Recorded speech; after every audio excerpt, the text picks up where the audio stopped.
টলমল করছে আপনার আসন, যে কোনো দিন আপনাকে ফেলে দেবো, যে কোনো দিন। একদল মানুষ যাবে, হাজার লক্ষ লক্ষ মানুষ যাবে, কালীঘাট থেকে হোক বা আপনি যেখানে থাকেন সেখান থেকে, অন্য যেখানে যে যে জায়গায় থাকেন সেখান থেকে হোক, নবান্ন থেকে হোক, সেখান থেকে ধরে বার করে দেবে। মুখ্যমন্ত্রী এই বক্তব্য এক্ষুনি উইথড্র করা উচিত। যদি উইথড্র না করেন এবং এরপরে যদি গন্ডগোল বাড়তে থাকে, যে যা বাড়ার সম্ভাবনা ভীষণ, তাহলে এর জন্য সম্পূর্ণ দায়ী থাকবেন মুখ্যমন্ত্রী। আইন শৃঙ্খলার যদি আর অবনতি হয়, যা হয়েছে, যা অবস্থায় পৌঁছেছে, তাহলে এখানে সঙ্গে সঙ্গে 356 ধারা সংবিধানের জারি করে এই সরকারকে ফেলে দেওয়া উচিত। আজকেই যা আছে তাতেই ফেলে দেওয়া যায়।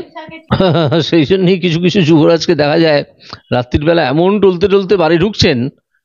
সব মাতালরা বিজেপিতে আছে তো, সেই জন্য কিছু যুবরাজকে দেখা যায় যে এমন টলতে টলতে রাত্রিরে বাড়ি ঢুকছেন যে পুলিশ এরকম করে ধরে ধরে তুলছে। লোভ কোথায়? আপনি তো হেরেছেন, চেয়ারের লোভ তো আপনার। আপনি তো শুভেন্দু অধিকারীর কাছে হেরেছেন, হেরে কেন চেয়ারে বসতে গেলেন আবার উপনির্বাচন করিয়া? আপনার তো ছেড়ে দেওয়া উচিত ছিল। তো চেয়ারের লোভটা দেখা যাচ্ছে তো আপনার, আমাদের তো নয়। উনি চলে যেতেও চাইছেন, আমি যা, আমার কাছে যা খবর আছে, উনি একটা শুধু সম্মানজনক রাস্তা খুঁজছেন, যে ওনাকে আন্দোলন করে সরিয়ে দেওয়া হলো, এটা উনি মানতে পারছেন না। উৎসব প্রচার চক্রান্ত করে যে আপনাকে রোজ কামড়াচ্ছে, আপনি তাকে কামড়াবেন না, কিন্তু প্রস্ত করতে পারেন। মমতা বন্দ্যোপাধ্যায় একটা অনুমতি দিয়ে দিলেন, তার যে গুন্ডা বাহিনী আছে, বেশিরভাগই তো গুন্ডা বাহিনী, লুম্পেন্স, তাদেরকে একটা অনুমতি আজকে প্রকাশ্যে দিয়ে দিলেন যে তোমরা এবার তাহলে গুন্ডামি শুরু করে দাও। ফোঁস করো মানে কি? ফোঁস করো, ওই ফোঁস করো, কামড়াও, এইসব তো আলাদা কোনো ব্যাপার নয়। এটা যে অর্থে ঠাকুর শ্রী রামকৃষ্ণদেব বলেছিলেন, সেই অর্থে তো আর মিথ্যাচারী মমতা ব্যানার্জি বলতে পারেন না। মমতা ব্যানার্জি যেটা বলেছেন সেটা আমরা সবাই বুঝেছি। এটা হচ্ছে প্ররোচনা দেবার ভাষা, যে তোমরা এবার তাহলে তাণ্ডব শুরু করো। শুরু হয়ে গেছে। দুর্গাপুরে সিপিআইএম একটা বড় মিছিল করছিল, তার উপরে ইট বৃষ্টি, বোম বৃষ্টি এসব হয়েছে। আজকেই হয়েছে, ওটা বলার পরেই হয়েছে। তো মমতা ব্যানার্জি যদি মনে করে থাকেন যে তিনি ওই ব্ল্যাক শার্টস যেরকম হিটলার তৈরি করেছিলেন, বা ব্রাউন শার্টস যেরকম, না ব্ল্যাক শার্টস মুসলিন তৈরি করেছিলেন, ব্রাউন শার্টস হিটলার তৈরি করেছিলেন, এইরকম যদি গুন্ডা বাহিনী তৈরি করে তিনি মানুষের যে আন্দোলন আজ কিছুদিন হলো আরজিকর কাণ্ড নিয়ে একেবারে সুস্পষ্ট হয়ে উঠেছে, তাকে দমন করবেন, মানুষকে ভয় দেখাবেন, তাহলে তিনি তার মতো করে ভাবছেন, কিন্তু অত্যন্ত ভুল ভাবছেন। কারণ মানুষ যদি ফোঁস করে, তার অর্থ কিন্তু অত্যন্ত দুঃখজনক হয়ে দাঁড়ায় একজন খারাপ শাসকের কাছে। এবার আস্তে আস্তে যোগদান করুন, তা নাহলে সুপ্রিম কোর্ট কিন্তু সেদিন বলেছিলেন এরপর থেকে স্টেট গভর্নমেন্টকে পাওয়ার দেওয়া হলো টু টেক অ্যাকশন। আমি অ্যাকশন নিতে চাই না, তার কারণ আমি চাই ওরা ভালো করে পড়াশুনো করুক। আমি যদি কারোর বিরুদ্ধে এফআইআর করি, তার ভবিষ্যৎটা নষ্ট হয়ে যাবে। কিছু জানেন না, কিসের এফআইআর করবেন? করুন না, একটা এফআইআর করুন। সেটাকে কি করে কোয়াশ করতে হয় আমাদের জানা আছে, সেটাকে কি করে হাইকোর্টে নিয়ে গিয়ে সেটাকে কি করে খারিজ করিয়ে দিতে হয় সেই উপায় আমাদের জানা আছে, আইন জানা আছে। হ্যাঁ, আপনি একজন জুনিয়র ডাক্তারের বিরুদ্ধে করুন না, একটা করুন, বা আপনি 100টাই করুন, বা 1000টি করুন। আমরা দেখিয়ে দেবো কিভাবে আপনি মিথ্যা অভিযোগ করছেন, এবং সেই মিথ্যা অভিযোগে এফআইআর দায়ের হচ্ছে, এবং তারপর তাদের বিপদ হচ্ছে। দিন অতিক্রান্ত যারা সন্দীপ ঘোষের অ্যারেস্ট নিয়ে দাবি তুলছিল, কেন 14 দিন এই খুন আর ধর্ষণের মামলায় সন্দীপ ঘোষ অ্যারেস্ট হয়নি? সিবিআই কে জবাব দিতে হবে। কেন সন্দীপ ঘোষকে পুলিশ জিজ্ঞাসাবাদ করছিল না, সেই জবাবটা আপনি দিন আগে। সিবিআই ঠিক করবে কখন কখন অ্যারেস্ট করবে, কি করবে না। আপনিও তো অনেকদিন অ্যারেস্ট না হয়ে বসে আছেন, সেই জবাবটা কারোর কাছে চান যে আমি অ্যারেস্ট না হয়ে বসে আছি কেন এতদিন, একরকম দুর্নীতির সঙ্গে জড়িত থাকা সত্ত্বেও। তার কারণ যদি ভারতবর্ষে এই কঠোর ধর্ষণ বিরোধী আইন আসে, তাহলে সব থেকে আগে জেলে যারা যাবে তারা হচ্ছে বিজেপির লোকজনেরা। সব চোর, ছেচোর, চিটিংবাজ, মাতাল, পাতাখোর, খুনি, ধর্ষক সব বিজেপিতে। দেখুন, অভিষেক বন্দ্যোপাধ্যায় না কালকা যোগী, ভাতেরে বলে অন্ন, ঠিক আছে? ও পশ্চিমবঙ্গের রাজনীতিতে কোনো গুরুত্বপূর্ণ ব্যাপার নয় এমন যার কোনো কথার প্রতিক্রিয়া আমাকে দিতে হবে। সাংসদরা আপনারা যান, আপনাদেরকে বলছেন, উনি বলছেন যান নরেন্দ্র মোদীর দপ্তরে গিয়ে আপনারা একটা বিক্ষোভ করে যাচ্ছেন, কেন ধর্ষণের আইন আনছেন? এটা কি বলতে চাইছেন? উনি মূর্খ ছাড়া কেউ কথা বলবে না। ধর্ষণের এবং খুনের আইন ইন্ডিয়ান পেনাল কোডেও ছিল এবং এখন যে নতুন আইন হয়েছে সেখানেও আছে। 10 দিনের মধ্যে কেন ফাঁসি হয়? 10 দিনের মধ্যে ফাঁসি হয়? 10 দিনের মধ্যে কিসের থেকে 10 দিন? কবের থেকে 10 দিন সেটা বলছেন? জানেন উনি কিভাবে একটা জিনিসের শুরু থেকে শেষ একটা পিরিয়ড বলতে হয়? কেন 10 দিনের মধ্যে? কিসের 10 দিন? যেদিন খুন হলো সেই থেকে 10 দিন? যেদিন চার্জশিট জমা পড়লো সেই থেকে 10 দিন? না যেদিন হঠাৎ আপনি ঘুম ভেঙে উঠে বললেন সেদিন থেকে 10 দিন?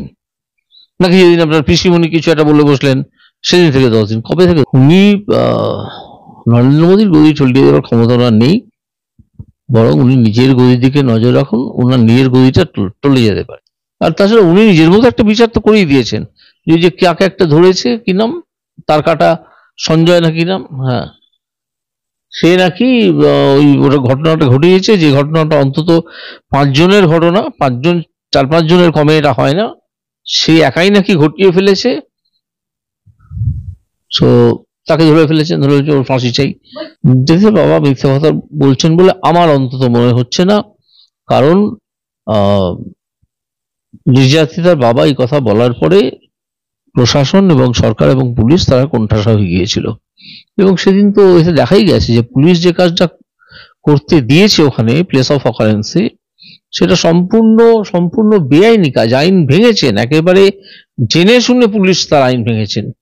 তারপর আর নিজেদেরকে ডিফেন্ড করবেন কি বলে, যতক্ষণ না তিনি বলতে পারছেন যে মেয়েটি খুন হয়েছে তার বাবা মা মিথ্যা কথা বলছেন, সেই জন্যই কথাটা বলেছেন। মন্ত্রিসভা পদত্যাগ করে নতুন ভোটে যাওয়া উচিত আমাদের পশ্চিমবঙ্গে। রাষ্ট্রপতি শাসন হওয়া উচিত, কিছুদিন রাষ্ট্রপতি শাসন চালিয়ে ব্যাপারটাকে খানিকটা সমতা এনে পুরো ব্যাপারটার মধ্যে তারপর ভোটে যাওয়া উচিত। নতুন এমনিতেই তো তার যে গুন্ডা বাহিনী, ঠিক আছে, হয়তো ব্লু অ্যান্ড হোয়াইট শার্টস এরকম বলা যাবে তাকে, নীল সাদা জামাওলা যে লুম্পেন বাহিনী, তাদেরকে তিনি যে অনুমতি দিলেন, এমনিতেই তো তারা কোনো গন্ডগোল করলে পুলিশ তাদেরকে ধরে না, কোনো কিছু করলেই পুলিশ ঠেকায় না। না হলে একটা ছেলে যার নাম সঞ্জয়, সে কি করে 4 তলা অব্দি উঠে যায় গভীর রাত্রে একটা হসপিটালের? পুলিশ জানতো, পুলিশ চিনতো তাকে, যে হচ্ছে তৃণমূলের ছেলে, একে কিছু বলা যাবে না, বলবো না। তো সেরকম এমনিতেই তো পুলিশ কিছু বলে না। আর এখন তাদেরকে গ্যারেন্টি দিয়ে দেওয়া হলো যে পুলিশ যে মাঝে মাঝে তাদের থানা অব্দি ডেকে নিয়ে যেত সেটুকুও করবে না। হয়তো ইনডিরেক্টলি পুলিশকে বলা হলো যে ওদেরকে দই সন্দেশ খাইও, মিষ্টি খাইও, ওদেরকে কিছু বলা যাবে না। এমন কিছু মানুষ আছেন সেই অপরাধের মধ্যে জড়িত আছেন, সরাসরি হন বা অসরাসরি হন, যাদের কথা জানা গেলে মুখ্যমন্ত্রীকে একেবারে সঙ্গে সঙ্গে চেয়ার ছেড়ে নেমে আসতে হবে, বা এখানে এমন একটা গণবিক্ষোভ তৈরি হবে যা বাংলাদেশের সমান। ভয় পাচ্ছেন? ভয় তো পাচ্ছেনি। ভয় না পেলে উনি আজকে হঠাৎ তার গুন্ডা বাহিনীকে ফোঁস করতে বলবেন কেন? ভয় পাচ্ছেন বলেই করছেন। আপনাদের আন্দোলনের কাছে মুখ্যমন্ত্রী হেরে গেছেন তো, অলরেডি হেরে গেছেন। কালকের যে নবান্ন অভিযান সম্পূর্ণ সাকসেসফুল। কেউ বলেছিল নবান্ন থেকে গিয়ে ওনাকে ট্রেনে নামিয়ে আনা হবে না? যেটা বলেছিল সেটা করা হয়েছে। কেন বলবে না? আপনি রাজ্য চালাতে পারছেন না, আপনি দুর্নীতি করে চালাচ্ছেন, দুর্নীতি করছেন, ক্রমাগত দুর্নীতি ধরা পড়ছে আপনার, তা আপনাকে পদত্যাগের কথা বলবে না? সমগ্র করে অভিষেক বন্দ্যোপাধ্যায় বলছেন পদত্যাগ যান না, যোগী আদিত্যনাথের পদত্যাগ করান, নরেন্দ্র মোদী পদত্যাগ করান, অমিত শাহের পদত্যাগ করান। কেন বাছা?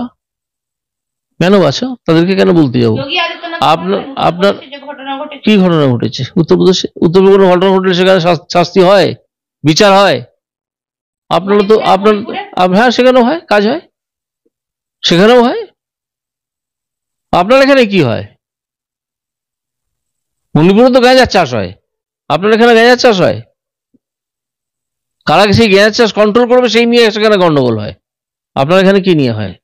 কে গরু কন্ট্রোল করবে, কে কয়লা কন্ট্রোল করবে, কে বালি কন্ট্রোল করবে, কে শিক্ষা কন্ট্রোল করবে, কে রেশনের চাল কন্ট্রোল করবে সেই নিয়ে। এগুলো সবই তো মানুষের প্রাপ্য, আপনারা বিক্রি করে দেন বাইরে অন্য জায়গায়। যাদেরকে দিতে গেছিলেন তারা মুখ্যমন্ত্রীর মুখের উপর ছুঁড়ে ফেলে দিয়েছেন সেসব প্রস্তাব, প্রত্যাখ্যান করেছেন। মুখ্যমন্ত্রী এর চেয়ে বড় অপমান কিছু আছে? আপনি 10 লক্ষ টাকা দিয়ে সত্য চেপে দিতে বলছিলেন, 10 লক্ষ টাকা দিয়ে। এই তো চাইছিলেন আপনি। মুখ্যমন্ত্রীর এখনো অনেক অনেক অনুসন্ধানের মুখোমুখি হওয়া বাকি আছে। মুখ্যমন্ত্রী হিসেবে হয়তো হবেন না, কিন্তু ক্ষমতা থেকে তো শিগগিরই চলে যাবেন যা বোঝা যাচ্ছে, এবং উনি চলে যেতেও চাইছেন। আমার কাছে যা খবর আছে, উনি একটা শুধু সম্মানজনক রাস্তা খুঁজছেন, যে ওনাকে আন্দোলন করে সরিয়ে দেওয়া হলো এটা উনি মানতে পারছেন না। মুখ্যমন্ত্রী বলছেন বাংলাদেশ নিয়ে যদি আমাকে ভেবে থাকেন এটাকে বাংলাদেশ করার চক্রান্ত করেন, বাংলায় যদি আগুন জ্বালানোর চক্রান্ত করেন, তাহলে নরেন্দ্র মোদীর চেয়ার টলমলিয়ে দেব আমি মমতা। উনি একটু ওভার কনফিডেন্স ভুগছেন। নরেন্দ্র মোদীর চেয়ার টলমলিয়ে দেওয়ার ক্ষমতা ওনার নেই। কোন দেশের সরকারকে টলমলিয়ে দেওয়ার ক্ষমতা একমাত্র থাকে দেশের মানুষের। ওনার নিজের গদি টলমল করছে, উনি বুঝে গেছেন যে ওনার শেষের সেদিন ভয়ঙ্কর আসতে চলেছে খুব শিগগিরই। তাই উনি এইসব আর্তনাদ করছেন। এগুলো হচ্ছে একে বলে সোয়ান সং বলে একটা জিনিস আছে, যে হাঁস মারা যাওয়ার আগে এমন ভাবে করে শব্দ উচ্চারণ করে, যেটা শুনে মনে হয় যে একটা গানের মতো, একটা সঙ্গীতের মতো সৃষ্টি হচ্ছে। তো এখানে একটি কুসঙ্গীত সৃষ্টি হচ্ছে এখানে। তো সেই কুসঙ্গীতে মমতা বন্দ্যোপাধ্যায় আছেন। মমতা বন্দ্যোপাধ্যায় সঙ্গীতটা শুরু করছেন, কুসঙ্গীত যেটা, এবং এই সোয়ান সং ওনার শুরু হয়ে গেল।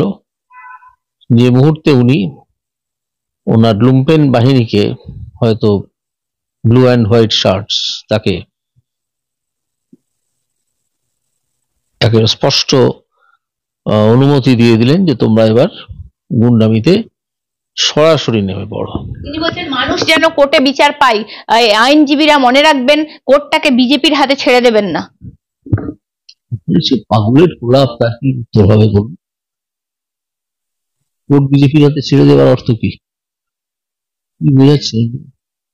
উকিলরা সব বিজেপি হয়ে গেছে, ওনার দলের অনেক উকিল আছে, বিজেপির দলের অনেক উকিল আছে, বাম দলদের অনেক উকিল আছে, তাহলে বাকি থাকেন বিচারপতিরা। বিচারপতিরা কোনো দলের হয়ে কাজ করেন? পাগলের মতো কথা। ওনার কোনো মামলার রায় পছন্দ না হলে তখন উনি ছাপ্পা মেরে দেন যে এই তো এটা বিজেপির আদালত হয়ে গেছে, মুখ হয়েছে তো মুখ হয়ে গেছে। ওনাকে তো টেনে এনে কন্টেম্প্ট করে এতে পুরো দেওয়া উচিত, যিনি সব কথা বলেন। সে আগে করা হয়নি, ভবিষ্যতে করা হবে না এমন নয়। আমায় তো কিছু বলেননি, যেমন আপনার নামে আকার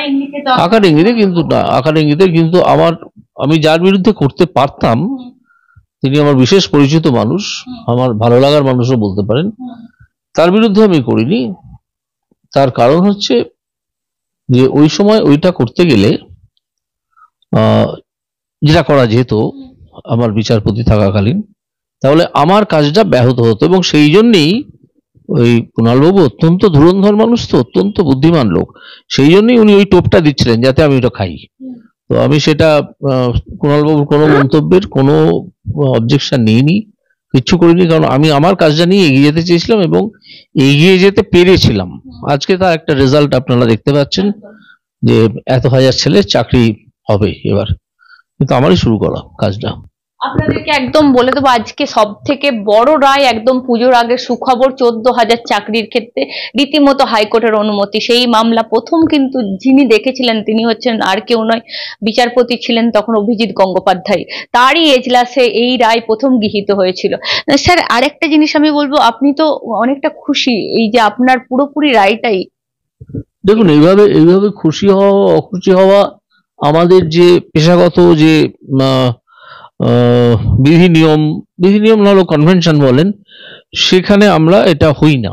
কারণ আমরা আমাদের কাজটা করি, করে তারপর সেটা চলে যায় ডিভিশন বেঞ্চের হাতে, সুপ্রিম কোর্টের ক্লাসে। চাকরি খাচ্ছেন কোর্টে হ্যাঁ, বলা হতো, আজকে হ্যাঁ। সেটা রইলো না কথাটা। না না, আমি চাকরি খাচ্ছেন যারা চুরি করে মমতা ব্যানার্জি যাদেরকে চাকরি দিয়েছিলেন, যাদের জন্য পুরো মন্ত্রিসভাটাও আজকে জেলে চলে যেতে পারে, এরকম অবস্থা সুপ্রিম কোর্টে হয়ে আছে।